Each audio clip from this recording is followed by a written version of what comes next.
Mike Hosking Breakfast, 6 to 9 weekdays on Newstalk ZB. G'day there. Whether the warehouse dipped their toes back into the supermarket game properly may well be an insight into the reality of the supermarket game in this country and whether or not the Commerce Commission was ever really needed to provide the report they did into the sector.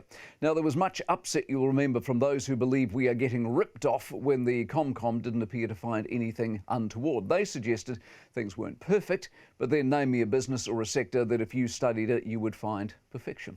The warehouse has history, of course. They've had a crack before, didn't work out. But if they pull the trigger now, I don't think they'll make the same mistakes this time round. My argument is simple. There is nothing, nor has there ever been anything stopping you setting up a grocery business in this country. A number in small form already have, of course. Yes, there are supply issues.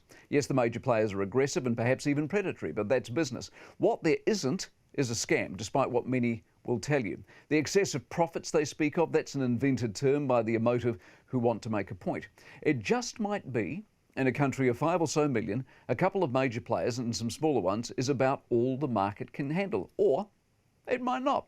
And if it isn't, come on in the warehouse. They've got the money, the size and the scale. They have the wherewithal, should they wake up one morning and decide to go for it, to launch a major play into the sector. So why aren't they?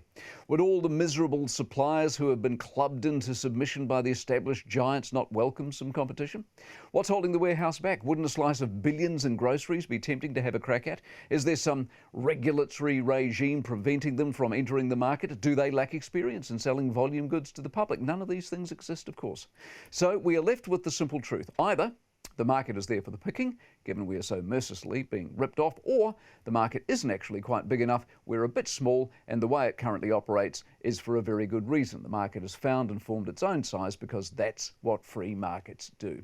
The warehouse, I guess, are our canaries, so who is right?